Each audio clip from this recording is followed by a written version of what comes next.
It is Tuesday, May 20th, 2025. This is another edition of Baseball Today. That is my man, Trevor Plouffe. I am Chris Rose, producer Dan, intern Sawyer along for the ride as well. It's getting hot. It's getting hot across the country, man. It's going to be nice and steamy. Are you playing golf today? What are you doing? It was super hot this morning for me. No, I'm not playing golf this morning. There's something going on at my club, and I don't play a lot of golf, Chris. You always say that. I'm more of a tennis guy. You know that. Oh, okay. I'll There's go some to the really. gym.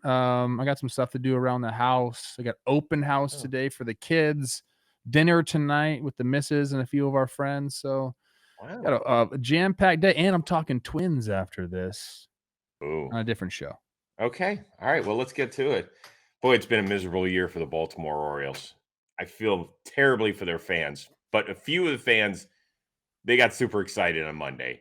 I don't know if these people live in Milwaukee, if they hit the road to Milwaukee, but this dude was constantly on camera. He had trouble finding the camera, but this is two times. Look at him. Two times I'm on. I love people who have this sort of passion, and that's why he gets a tip of the cap, even in a miserable, miserable baseball season. Is it passion? Is there a beer there? I mean, you are, playing the Brewers, if you will. So I'm just curious to see what kind of passion that is. But no, it's fun. Hey, your team's not always going to have a great season. Okay. Mhm. Sometimes you just got to get out there, enjoy watching a Major League Baseball game, even though your team stinks. Have you ever been seated in a crowd somewhere and ended up on the big screen at the actual stadium or arena? Has that ever happened to you? I don't, a couple times like in Minnesota, but that doesn't really Hmm. count for me. It's not Oh. Minnesota famous, kind of. Oh, yeah, there's a lot of Hey, applause. watching that game last night, I know we've been talking about, like, Pat Murphy, Brewers, all that stuff. They gave up the 3-run homer, tie the Mhm. game, and then Jared Koenig, picks a guy off but throws it away. I thought Pat Murphy was gonna have a heart attack. Thank goodness they came back and won that game. Oh, rough go for both of those teams as of late. Um, let's start with the new leaders of the National League East, if you don't mind. The Philadelphia Phillies. Is Kyle Schwarber the latest big leaguer to star in the movie 300? Phillies win tonight as Schwarber lifts one to deep right field. It's number 300 off the facing of the upper deck. What a shot by Kyle Schwarber. And the Phillies now lead it 7-3. I'm just grateful to be in the big leagues and be around a great group of guys. And yeah, I mean it's been a cool little journey, but I'm excited to do a lot more, and we got a lot more to accomplish here. And it started tonight with a great win. Yeah, come from behind victory at Coors Field. He is the 11th active major leaguer to hit that milestone. Is Kyle Schwarber better than the analytics world believes? Well, I mean, I guess it kinda depends on what you mean by that. If you're talking about just straight up WAR, it's really not his fault, or I guess I wouldn't even put it on, like, the analytical world's fault. They just the DH position, they haven't figured out. I don't really understand all that either. Like, maybe you just to compare DHs to guys that play both ways is I guess it is difficult. My thoughts like, hey, why don't you just grade them out as like an average defender and see where they end up there? But that's not really fair to guys that are putting the work in and that Mhm. are average defenders out there. So I think that's really the only I think that's what you're referencing because all like the underlying metrics and stuff are always great with him. He barrels the ball up almost better than anybody in baseball. Um, Average exit velo is almost better than anybody in baseball. Walk percentage is always up. The only thing that he gets knocked for, like there was some swing and miss stuff there, but that comes with the power. Like his baseball savant page is great. This guy he's one of the best hitters in baseball, Chris. It's really awesome to watch him. And not only is he one of the best hitters in baseball during the regular season, do you know what his OPS is during the World Series, the two that he's played in? Well, I know in the playoffs it's over 900. He's one dotting it in the World Mm, Series. yeah. At the biggest stage, man. This guy's a dog. He's awesome. Yeah. Well, I wouldn't call him one of the better hitters that we've got. I think he is one of the most prolific power bats and a majestic home I run don't know, hitter. I mean, man. I mean, I get it. Like there's some swing and miss, but having him up there with the game on the line, like there's pitchers don't want to face this guy. okay, well, I think that's a different conversation. I think that's a different conversation than he's one of the best hitters in Okay, baseball. that's fine. because Okay, I do think he is one of the best hitters. I don't know where that goes. Is he a top 20 hitter in the game for you? No. Is he a top 30 hitter in the game for you? I mean, well, if we're talking situationally, I would agree with you. When it comes to October, there are a few guys that you would rather have. 906 playoff OPS in 69 games. That includes 21 home runs.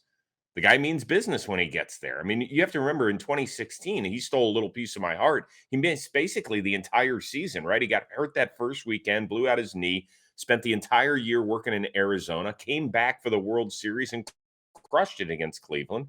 And then a couple years ago, what did he hit? Didn't he have 5 home runs in the NLCS against Arizona a couple years ago? Some crazy number. Like you're right. When the moment is big, he plays at his best. I think most feared hitters is maybe better than best hitters, because I understand like the hit tool, you're going to look at his batting average and say, okay, the guy doesn't really get hits, but when he does hit it, he's got the slug and he can walk and all these things. I think feared is a better word for Kyle Schwarber. Well, you know what? I think I saw a stat floating around on social media, and that he had the lowest average of anybody when they hit their 300th career home run. And he bested a guy named Dave Kingman. Do you know who Dave Kingman is? You ever heard that name? I've heard the name for sure. Okay, so he was this massive, massive man who couldn't do anything except hit home runs. He was probably 6'6", 6'7" right-hander, filled up the batter's box. Big surly guy, but he could hit you between 30 and 40 homers every year. You could punch it in. He had well over 400 homers, I believe. And just he couldn't do anything else. He was like this giant sloth. He didn't play defense. He couldn't run, the whole bit. Do you know what Schwarber's career WAR is? It can't be great. Okay, he's got I have his page up, but not his WAR. So let me look. Or let me think. Yeah. He's got to be averaging like right around like, I'm gonna say like 17. You looked. I swear to God, I didn't. You nailed it. Really? 17, yeah. I was thinking like 1.5 per season. Yeah, that's basically where he is. He's a shade over 17 for his career. And that includes this year where he's, well above his average. That's why Shohei he doesn't get dinged for it, but for the number Shohei puts up, he's probably not going to lead the league in WAR or he can, but there's going to be other guys that have a better chance because they play defense. It's actually then pretty amazing what he does. Yeah, in the WAR category when you consider he doesn't get anything. Before we move on from this topic, you'll always talk about the 2016 Cubs and that group of young guys who grew up together. So Schwarber, Baez, Rizzo, Bryant. Who, in your opinion, has had the best career? Schwarber. I didn't really do research for this one, so this one's off the top of my old head. You don't have to do research. I think it's good sometimes to just get a natural reaction. Name them again: Schwarber, Rizzo, Bryant, and Baez. None of the 4 guys who never re-signed with Chicago when you thought maybe one of them would. It feels like Schwarber's had the most fun and the most competitive years, right? Over all those guys, I would say Rizzo probably has the most career WAR. Mm-hmm. Maybe the best overall career Rizzo has. The most fun career, probably Schwarber. And then now Baez was probably at the bottom of the bin. Now he's third, and then Bryant, rode off into the sunset when the Rockies, and he's fourth. That's what I would say. Isn't it amazing that the one guy who's won an MVP out of that quartet, he's not even part of the equation? If you're doing just WAR, Schwarber's last at 17, Bryant and Baez both at 27, Rizzo's at 40. Yeah. And did you know that Anthony Rizzo has more home runs than Kyle Schwarber? Dude, the guy's a stud. Don't forget how good Anthony Rizzo was, Chris. I'm with you. I just... You don't until you look at the numbers. You're like, "Whoa, he hit more than 300 homers." He was. Did I see him doing some TV lately too? I think I did. I think he has popped up. Okay. I think he has easy. Hey, a little bit. You guys have made enough money. Get off my game. Okay, this is my game. Sheesh. Hey, let me tell you this though, Schwarber. For all the talks about strikeout percentage, below league average this year. It's his lowest strikeout percentage he's ever had. 33 walks, 44 strikeouts. Okay. Yeah. Real quickly before we move on, he's 32. You think he's got a shot at 500, like a legit? Okay, so I mean, shit, he averages like almost 40 a year, Chris. That's 5 more years. He Nah, does. Yes, he does. Yes, he does. it's probably going to be. Let's say he gets another. Let's say he goes light this. Let's say he's halfway to his total this year. Let's say he gets between 32 and 38, which is still a remarkable home run year. So then he needs 180. 7 years of 30, 7 straight years of 30. He's DHing a lot, so that helps the body. It's up to him if he wants to play. If he wants to chase down 500, he could get there. And then it'd be interesting. We'd be having a Kyle Schwarber Hall of Fame discussion. I don't know. He doesn't really get hurt. No, he doesn't. I'm a No, big he Kyle doesn't. Schwarber fan, man. We use I- this. I had the walk-up song first. Now he uses it. It's not a big deal. I'm inspiring him. Wow. We could in 6 years on this show, we could be having a Kyle Schwarber Hall of Fame discussion. That's Yeah. fascinating. Let us know. He'd have a career 25 WAR, 500 homers. Leave it in the comments. What's your opinion of Kyle Schwarber? I saw some people throwing out on social media. Yes, he's the worst player to ever hit 300 homers. Like, come on, stop. That's so ridiculous. He's a good dude. Let him be. I mentioned to you that the Phillies take over first place in the National League East from the Mets, who had actually sat in the catbird seat since April 13th, but they got bigger problems than just that.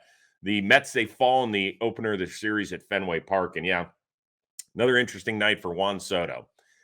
So he hit a ball off the wall in left field, thought it was gone, didn't leave, held to a single, did eventually steal a base, so whatever. Of course, it did come up in the post-game interview with his skipper. He thought he had it, with the wind and all that.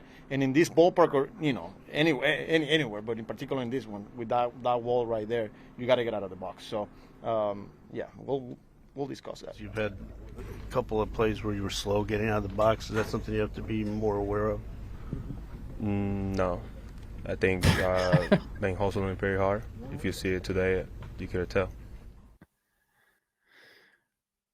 What are you laughing at? I just like the way he answers that question. Like, no, clearly he needs to hustle a little bit more. But is there a disconnect here?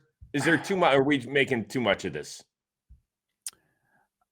I think we're probably making too much of this. Look, the guy's earned a little bit of leeway here. Juan Soto's earned the right to have his manager speak about him like that. Like other guys, if you don't have a lot of dirt in your spikes, you're not the kind of player that he is. I think Mendoza would have maybe a little bit more of a fire under him. But he's earned it, Chris. He's one of the best players in baseball, one of the best hitters, maybe ever. He's in that conversation, right? So you got to cut him a little slack there. Now, people will say, well, he just signed this massive deal. You have to hustle all the time. I do agree that it looks like he needs to go a little bit harder, especially when you play in Fenway. You hit a ball to left field, like you got to get on your horse and then read what happens off the wall. If you hit a homer, you hit a homer. You can jog the rest of the way. Like if it goes over the fence, jog and do whatever you want. But like out of the box at Fenway, when you hit one to left field, you got to go. You got to end up on second. And then, the stuff we saw the Yankees series, we're probably making too big of a deal out of it, but we both killed him yesterday.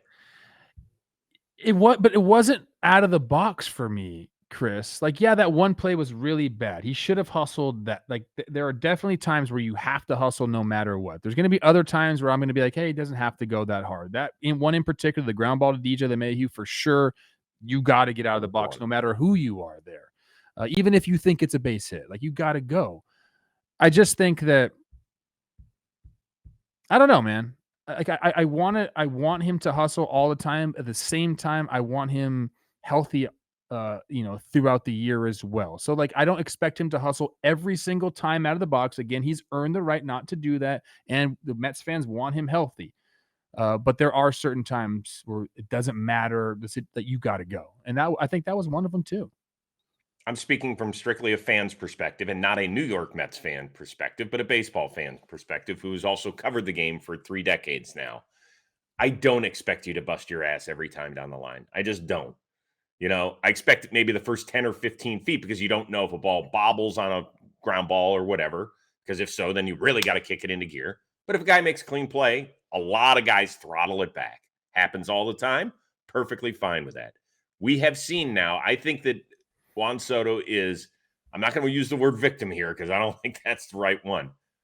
But he's a victim of timing, meaning consecutive games against huge market teams, and everybody is paying attention to what Juan Soto is going to do in Boston immediately after the series that he has in New York, and eventually the way it went down. So we were all looking for something. And then for him to have stuff, questionable non-hustle plays on consecutive nights. Now, as I mentioned, at the end of the day, he ended up stealing second. So he would have been in the same spot regardless. And he's stolen a ton of bases over the last 3 or 4 games. So people will point to that. Well, why aren't you talking about that sort of stuff? Okay, well, we just did. I do think, does it feel like it's a little bit of a witch hunt right now with the reports out there about Jeff Passan had to put out a report yesterday, hey, folks, he doesn't have a private jet. His family doesn't have access to a private jet to go take, He might have a freaking private jet, Chris. Not from the Mets, but this guy's got a lot. That's what I'm saying, to have a private jet from the Mets or that he's traveling separately. He had to put out that statement. That would be insane if he traveled separately from the team. I don't think that's happened in the history of baseball except for Roger Clemens. Oh, okay. Remember that? When he wasn't coming to the games, he was at home, and except when he pitched. And again, that was his age, 41 season right, exactly. or something? Very, very different. Very different. 7 Cy Youngs. But, Michael Kay reported that Soto wanted to stay with the Yankees. He reported that? What's that? He reported that? Yeah, Michael Kay, I believe, said it on his radio show that Juan Soto wanted to stay with the Yankees and that it was his family that forced him to go to the Mets. There was another report from Bob Clappish, who's been around the game a long time, saying the Mets aren't happy with Soto's lack of enthusiasm. Like, all this stuff, it feels a little witch hunty to me. Does it to you? Agreed. Look, we're going to sit here, and I don't care who you are. If you need to be called out, I think we can do a good job of that. But also, let's have some freaking perspective here, people. I don't want this to be a witch hunt, or whatever term you want to use for it. Like, he's earned some things in this game that other players haven't. Now, there are times where, he's got to hustle a little bit more out of the box. You're right about the timing. The fact that the Mets are not in first place anymore, I think that is another issue here. I think we'll talk more good things about Juan Soto than bad things about Juan Soto throughout the season. I think right now we're just kind of, like you said, we've seen it back-to-back nights. These reports that he wanted to be a Yankee, how substantiated are those? Like, come on. Well, how do we know that? I love Michael Kay, so I'm just questioning, like, where did he get that from? You know where he got it. Somebody in the Yankees organization. He calls the Yankee games, so he went with it because he felt comfortable with it. Now, to me, the danger is this. I never have a problem criticizing a player for something that I see that happens. I have a hard time trying to get inside of somebody's head. I think that is a dangerous place to live. I think it's what's gone wrong with a lot of the shows that are out there right now, is that you are assuming you know exactly what somebody's thinking or feeling. That is a dangerous, dangerous place to go. And you better be 100% certain that all that stuff is accurate. Like, for us to sit here and say, boy, Juan Soto looks miserable. Okay, you can say he looks miserable, but we see him 3 hours a day. That is it. We see him for game time. I don't know how happy he is behind the scenes in the clubhouse. I don't know, because none of us are around there. We have access to the clubhouse 50 minutes before a game and then like 20 minutes after a game. If you think you know how happy somebody is in a clubhouse, you're wrong, because you're just not around the team enough to know. I 100% agree. And like, if Juan Soto wanted to be a Yankee, he'd be a Yankee. Clearly there was like, okay, like, maybe. Here's the thing. When you enter free agency, there's a bunch of teams that you want to be a part of, right? Like, it's not just only one team, and the decision is very easy. He played for the Yankees, went to the World Series. I'm sure there was some sort of connection there, but then the Mets were prying him away. Like, he had a bunch of options. So, like, to say that he wanted to be a Yankee and then he just ended up, like, his family convinced him to go to the Mets, like, come on, there's no way. He might have he might have wanted to go to the Yankees a little bit, but he also wanted to go to the Mets or he wanted to go to the Dodgers. Like, I'm sure there was a lot of places he wanted to go. That doesn't have to be one place. You know what else could be true? That he loved his year with the Yankees and that the Mets offered him a bigger deal. Yes, Chris. And- 2 things can be true. And that he does believe that the Mets are going to be better for a longer period of time over those 15 years. That doesn't mean that he's going to be wrong. It doesn't mean he's going to be right. It's just going to be, we'll see how it plays out. This is how it happens, man. Like, am I now a Juan Soto big time fan? Like, people are on him so much. Like, come on, people. It has become the great rip apart in this sport right now because, and also not everyone is like, oh, like happy go lucky all the time, man. People have different personalities, and not everyone's going to be perfect for New York. New York is very tough. We talk about Aaron Judge all the time. How perfect he is for New York. That is an anomaly, dude. It's hard to play in New York. How about this? This is actually a great point by my friend Josh Satin, former New York Met, who I played against, went to Harvard Westlake. I beat him in the CIF championship game 2003, baby. Yeah. On with it. Brandon Bosch was on that team too, struck him out. He put out, do you guys remember Francisco Lindor's first year with the Mets? You're right. People were all over him, dude. It was a mess. And now look. People love him. So let's have some patience here. I would also say, and I think I want to finish with this, is that Francisco Lindor was known in Cleveland as Mr. Smile. He was always happy, always energetic. And he gets to New York and he had a little bit of a different persona to start the whole thing.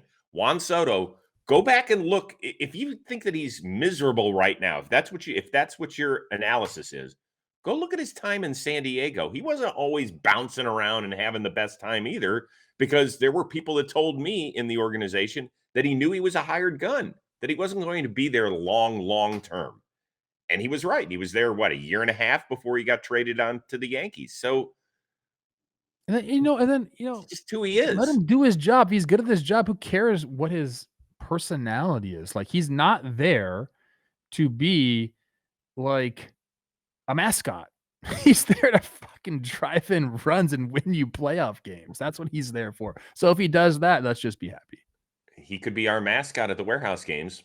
I mean, he lives close by if he wants to. If he wants to really get out that pent-up energy that he's got and just be a different person, can throw on the mascot. Give me a call. Maybe let's talk about some things. We'll get this all straightened out. I'll get you to be a media darling.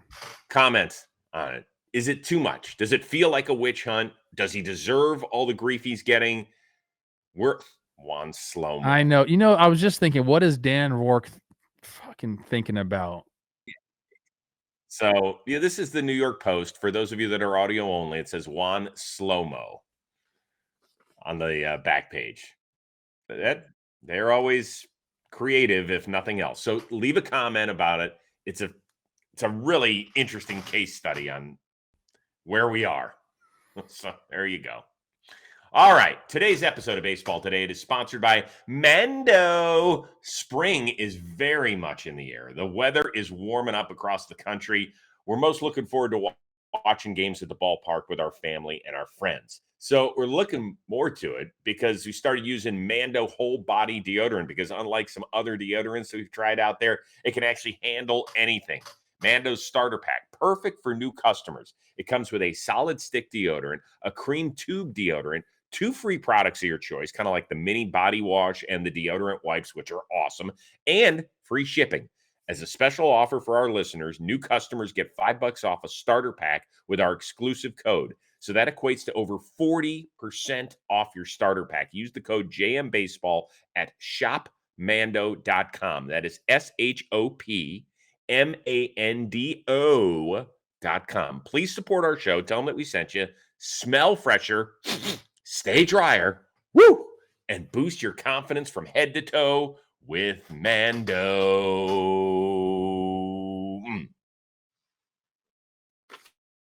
Continue on. Cardinals, they're rolling through the American League Central. They take a series in Kansas City. They welcome the best team in baseball back to their crib, the Detroit Tigers.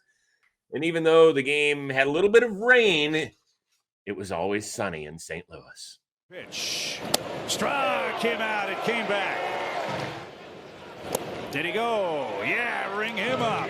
2. Hey, got him. If that's the end of the line, what a way to finish for Sonny Gray. That's right. A season-high 10 Ks for Sonny Gray. Even though his ERA is over 4, it's pretty surprising that they are hanging right in there, and their best pitcher has not been their best pitcher this year. I mean, he's just had he's had like 3 bad starts. 7 out of 10, I believe, have been quality starts for him. So sometimes, the ERA gets ballooned by a few bad starts, but no, he's doing well, Chris. And the team does exceptionally well when they give him at least 3 runs of support. He's 17-1 as a Cardinal. It's pretty remarkable. He's such a difficult at bat. At least I talk about it all the time. It's, guys like him, he throws, I believe, 5 pitches over 11% of the time. It's just hard to game plan, especially because he's got a 4-seamer, a cutter, and like a sinker. So the fastball comes out of his hand, you don't know which way it's going to go, and it just makes it difficult to square the ball up. And when he's executing his pitches like he did last night, he's locating, presenting his strikes, all those things, tunneling. That's when he gets those big K numbers. All right, so big picture between these teams, better story throughout the quarter mark of the season. Detroit posting the top record in baseball, or that the Cards are right on the Cubs' heels? I think without a doubt, it's the Cardinals. Now, I look like an idiot because I didn't really believe in the Tigers. And I had my reasons. I don't think they're far-fetched reasons. I think there was a lot of uncertainty in their lineup. Well, there for sure was a lot of uncertainty in their lineup. I didn't really know what to make of the pitching staff. But a lot of people, including yourself, were high on the Tigers. Nobody was high on the Cardinals. In fact, Chris, I went back to The Athletic, which I use a lot for my sports reading and whatnot. Preseason rankings, just tell me where you think they had them ranked. They were probably 25th. 24th in baseball, they had them ranked. Because a lot of people expected them to, in this transitional time with their front office, and maybe we paid way too much attention to that. There's still players got to go play the games, not the front office. So who cares what they're doing with Mozeliak and Heim? Like, who cares? Like, these guys, there were good big leaguers on that team. There were some veterans on that team. But I think the thought process was, okay, like, Halsey's a free agent, so we're going to trade him. We'll see if Arenado wants to get out of there because there was rumors of that. So, I think the thought process was okay there. But nobody had the Cardinals doing this, and they've been pitching the ball great. Their starters have been great. The offense has been good enough. The defense has played exceptional. Some guys that, there's some bounce back years. There's some prove it years. Like, they've just kind of done everything well. I'm excited to see them. I think the fans in St. Louis deserve it. And I'm just hoping it continues. And because I don't want them to trade Ryan Helsley. I want him to stay there. I like when the team, like the players, force the hand of the front office, whether that is to go make a move or to not make a move in this instance. So go Cardinals, go. Yeah, they've been a remarkable story, and we've talked a little bit about them the last few weeks, which is why I will focus on the Detroit Tigers. I think it's more than just the fact that they have been the best team in baseball. It's how they've done it. And when I put on a Tigers game, and maybe this is part of my broadcasting nerd in me, like, I think that Jason Benetti and Andy Dirks have done a remarkable job encapsulating what their story has been about. They have had so many dramatic moments this year, whether it's the Javi Baez walk-off, which to me is one of the indelible images of the quarter point of the season. Malloy had a walk-off against the Aroldis Chapman. I mean, here's a guy who basically AJ Hinch says, you're not going to start a ton, but you might get the most important at bat of the game. And I think that's a little bit of what the Tigers, how they've been built. Outside of Riley Green, do they have a ton of position players where you say, boy, I really wish my team had that guy?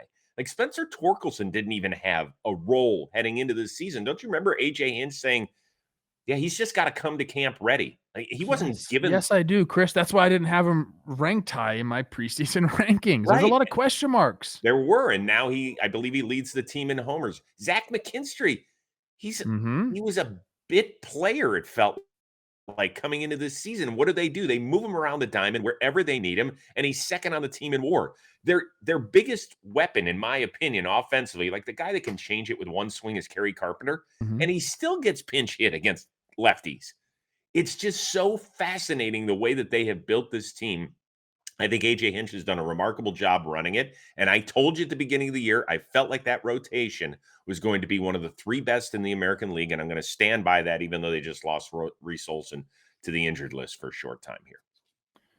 Yeah, look, there were some things I liked about the Tigers, and then there was just a ton of question marks. That's it. And look, they've answered those questions. I got They this have. one dude on X who's just every day, what do you think about the Tigers? And I'm like, bro, I told you what I thought, and they have proved me wrong. Good. I'm happy. It happens every single year. You Every think you're year. the only freaking franchise that's proved people wrong? It happens every year. Right. Sheesh. And by the way, we're only a quarter of the way through the season. So who's not to say that they could fall on their face? You know, they could end up fourth. I don't think so. Since But August 12th of 2024, the best record in baseball. I was like, do you guys remember where you were on August 12th last year? You went on a crazy run, pitching chaos, all that BS. I'm happy for Tigers fans. I really am. But it's okay to be wrong about things sometimes. You just admit you're wrong. It's not a big deal. yeah. Okay. The Marlins mantra on Monday: better late than never. That is life over the bay at first, rolling down the right field line. This is going to tie it. It might win it. The Marlins walk off the Cubs. I told you it's been an exciting game. Another great. I got to give it to the Marlins announcers too, because they haven't had a ton. They've been better than I think we anticipated, but they're not. I mean, they're still at the bottom of the division. They've had a couple of calls. That one and the Kyle Stowers grand slam off of Mason Miller. Very memorable moments. Good stuff.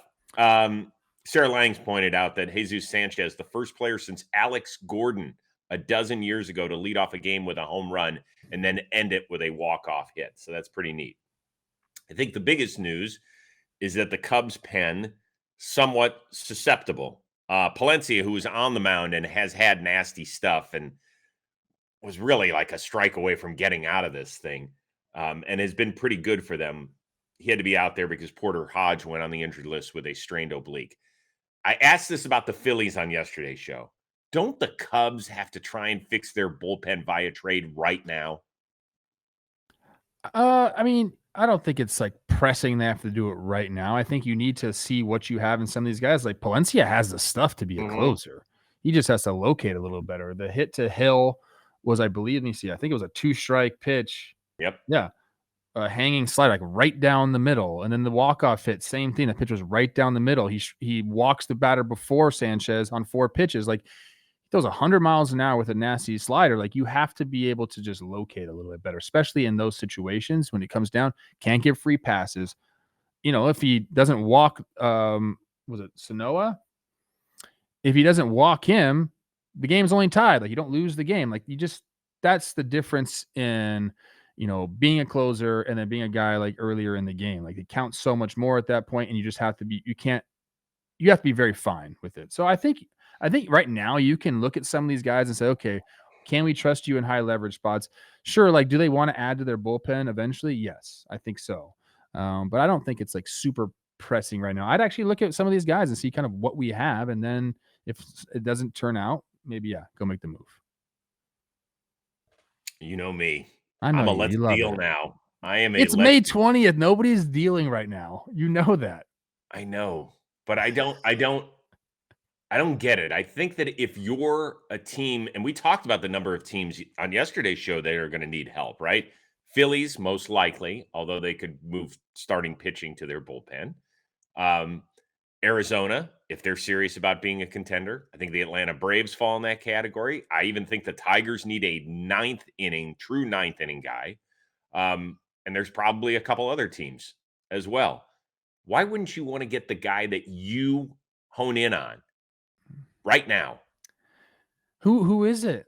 Like, everyone's talking about Helsley. Like, they're in the playoffs right now, I believe, aren't the Cardinals? I understand. I They get might it. not be. But there's also some guys, there's even some middle tier guys. And I think you probably didn't play enough day games at Wrigley for this to register. But I talked to a lot of guys, some of whom had played for the Cubs before, who said those day games that you start playing in the summer months, it really wears on you physically.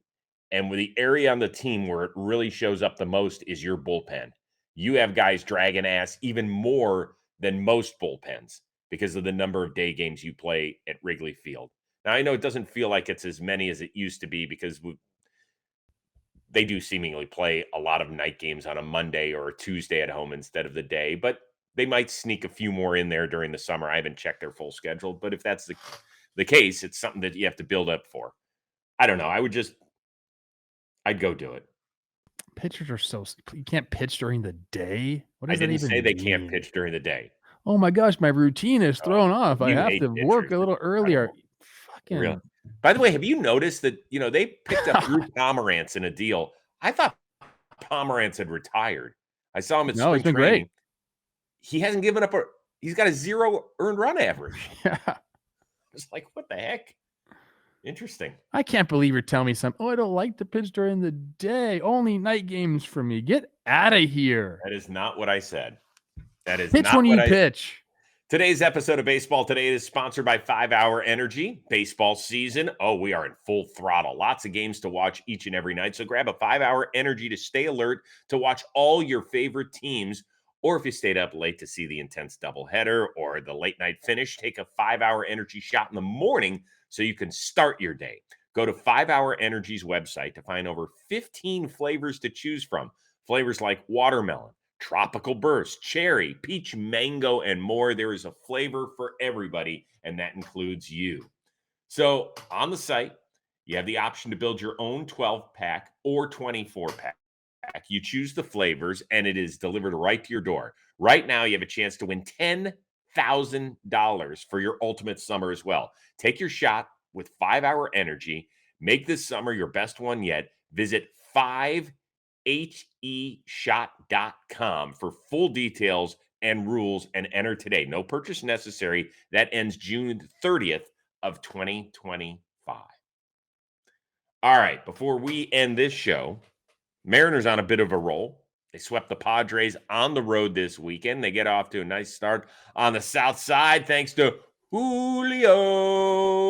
We saw that in spring training too from him. Out to left field, clobbered deep and gone! Grand slam! Julio takes it deep and clears them off!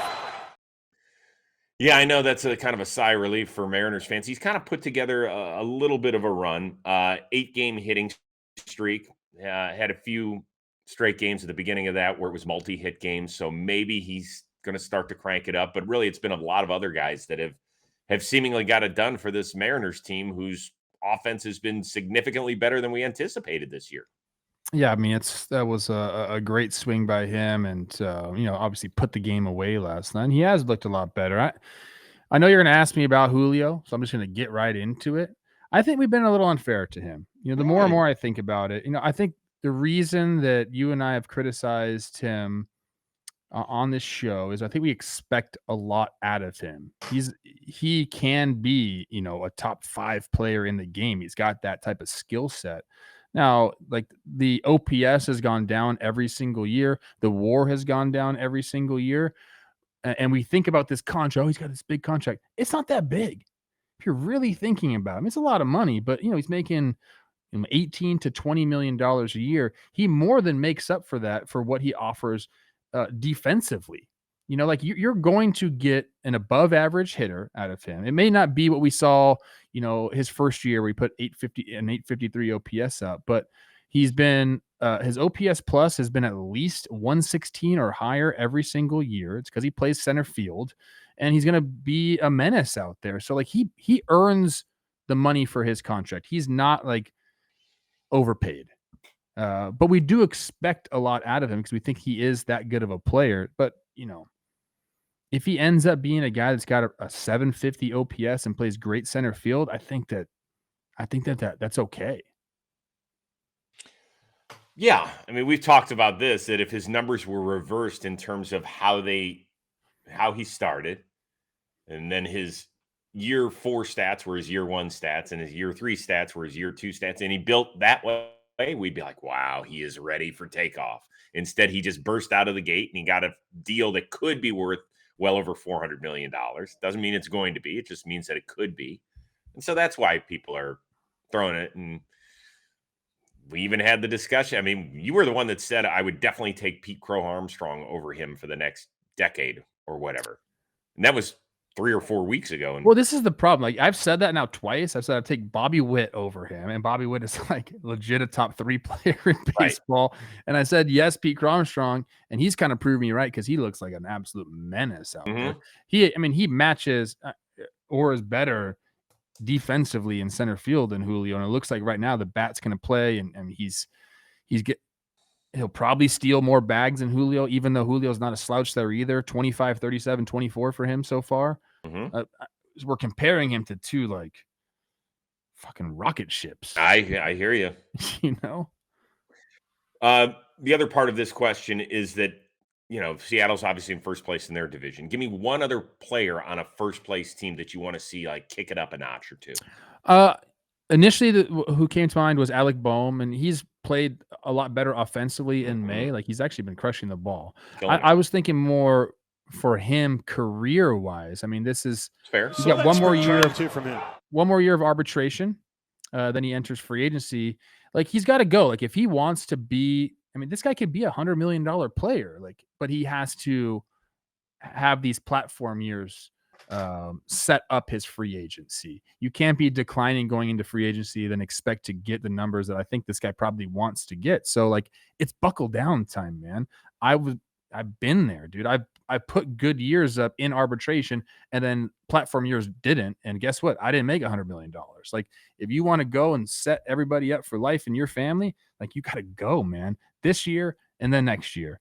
And then you get paid, and then it doesn't really matter what you do. But these next 2 years, you got to buckle down, man.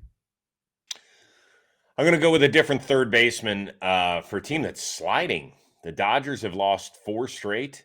Took it on the chin last night in their series opener against Arizona. And Max Muncy has been somewhat of an enigma.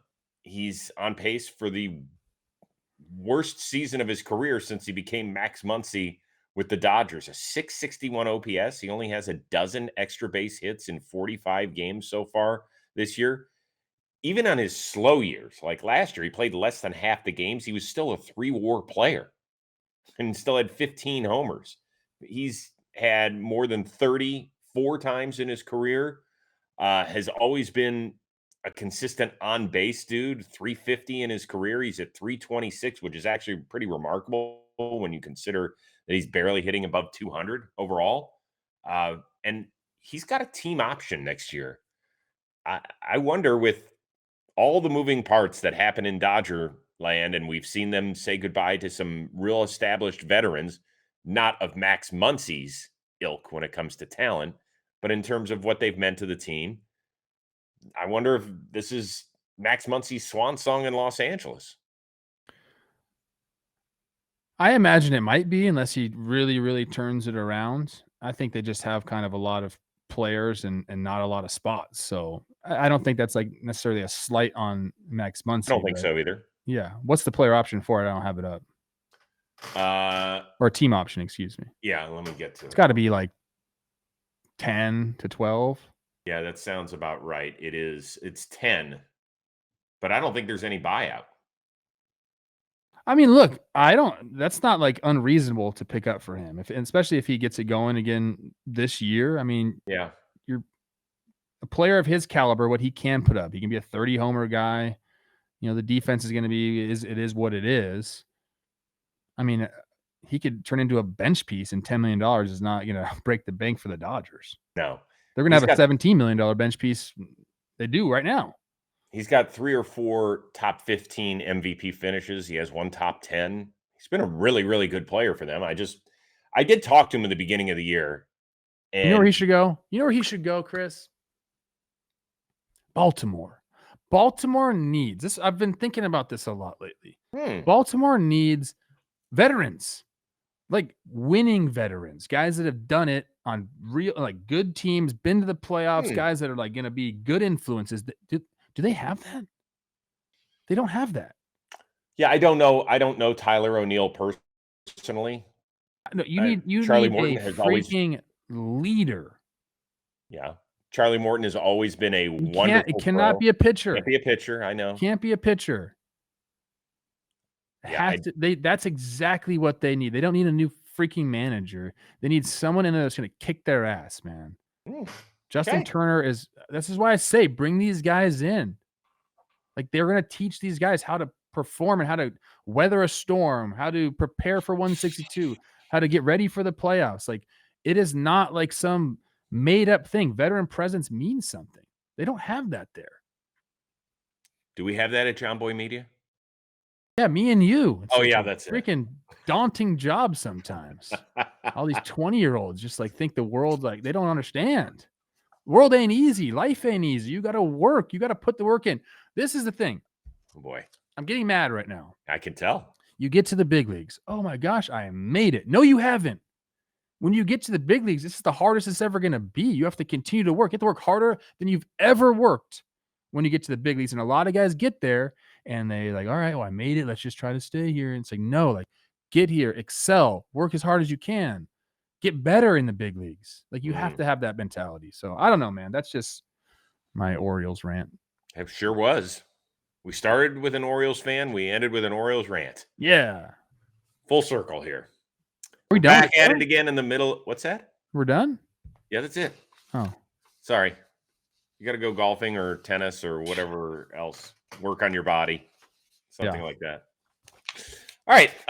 For our one-of-a-kind producer, Dan Rourke, our awesome intern, Sawyer, that is the uber-talented Trevor Plouffe. I am Chris Rose. We will see you Wednesday on Baseball Today.